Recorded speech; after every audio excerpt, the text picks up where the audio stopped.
নমস্কাৰ আপোনালোক সকলোকে বিশ্ব লাৰ্নিং চেণ্টাৰৰ অন্য এটা ভিডিঅ'লৈ স্বাগতম জনাইছো।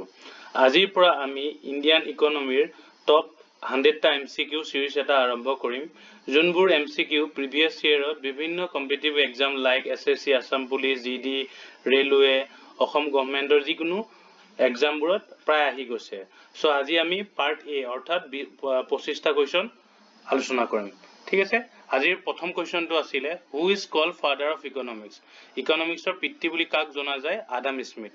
আৰু তেখেতৰ এখন বুক আছিল, বুকখনৰ নামটো মনত ৰাখি থবা, কোৱেশ্চন আহে। বুকখনৰ নাম আছিল ৱেলথ অফ নেশ্যন।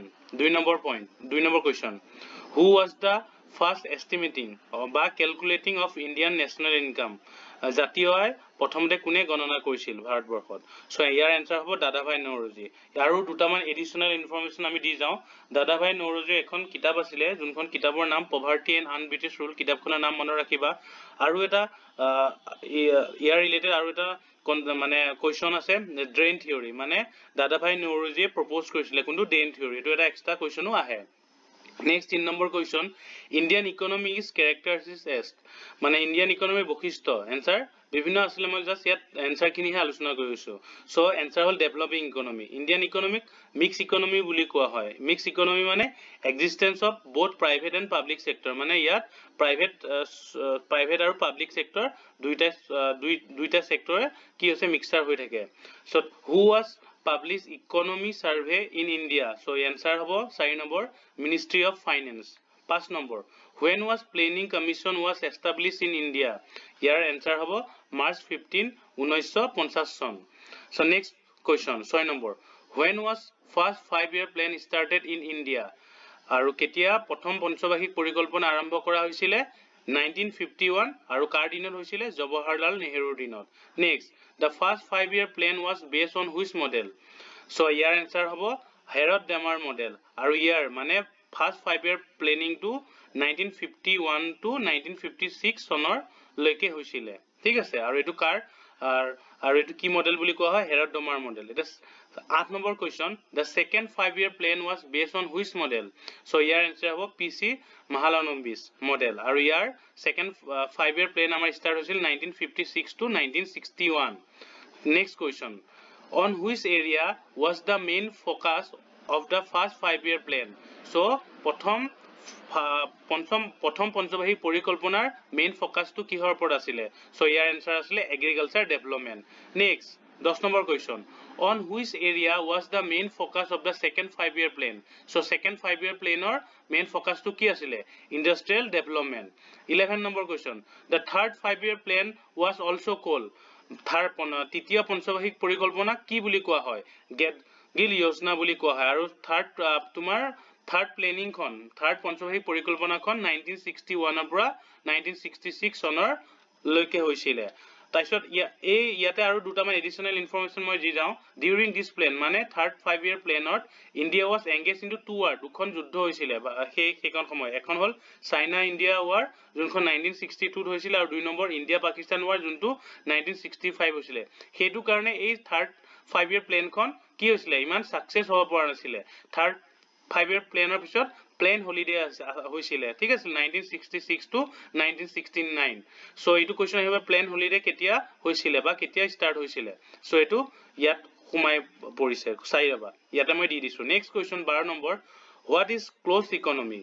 মানে বন্ধ অৰ্থনীতি কি? Stop in, answer stop in import আৰু এক্সপৰ্ট, মানে যেতিয়া আমাৰ আমদানি আৰু ৰপ্তানি নহয় তাক ক্লোজ ইকনমি বুলি কোৱা হয়। Next, who calculate national income in India? ভাৰতবৰ্ষত আমাৰ জাতীয় আয় কোনে গণনা কৰে? চেন্ট্ৰেল ষ্টেটিষ্টিকেল অৰ্গেনাইজেশ্যনে গণনা কৰে। Next question, the best year of calculating national income is?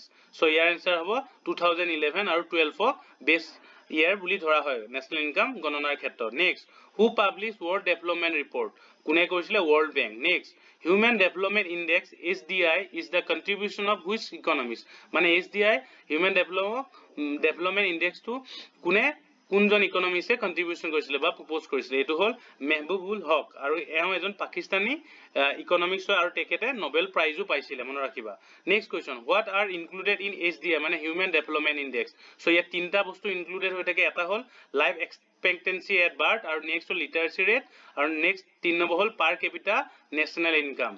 So per capita national income মানে জনমূৰি আয় per head income বুলি কোৱা হয় next when the national development council was formed আৰু answer was 1952 next 19 number removal of poverty garibi hata was the slogan was related to which plan প্ৰায় question আহি থকা দেখা যায় so এটো হল fifth 5 year plan মানে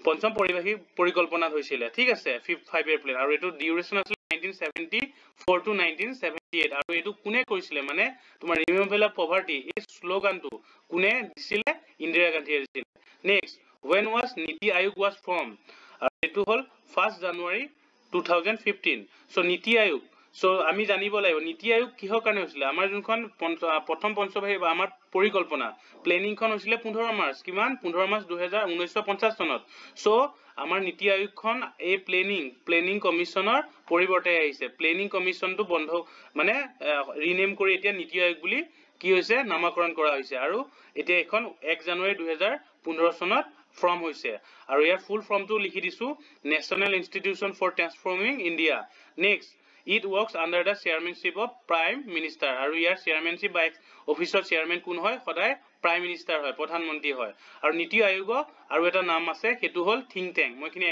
এডিশনাল ইনফৰমেশন দি দিছো এখিনিও প্ৰায় কোৱেশ্চন আহি থকা দেখা যায় so next question 21 Indian economics mix economy কোনে কৈছিলে এটো জেএম কেনছে কৈছিলে next question who was first scientific method to calculate national income আমাৰ বিজ্ঞানসন্মত জাতীয় আয় কোনে গণনা কৰিছিল বুলি কৈছিলে VKRV Rao next question when was green revolution started in India so your answer for 1960 so আৰু এটা মনত ৰাখিবা father of green revolution in India MS Swaminathanক কোৱা হয় আৰু father of green revolution in the world কাক কোৱা হয় ডক্টৰ নৰমান বৰলক বুলি কোৱা হয় মনত ৰাখিবা father of green revolution India বুলি আহিলে স্বামীনাথন হ'ব আৰু যদি world হয় নৰমান বৰলক হ'ব next আহিলে when was GST started in India so 1st July 2017 চনৰ GST full form goods and service tax আজি আমাৰ লাষ্ট শেষৰটো question le agbahisu শেষৰটো question আছে when was national dairy development board was from এটো ইয়াৰ হ'ব 1970 so part 8 আমি এই 25টা question আলোচনা কৰিছো next ভিডিওত part b আমি আৰু 25টা question আগবঢ়াম ঠিক আছে যদি ভিডিওটো ভাল লাগিছে প্লিজ চেনেলটো লাইক শেয়াৰ আৰু সাবস্ক্ৰাইব কৰি দিবা থ্যাংক ইউ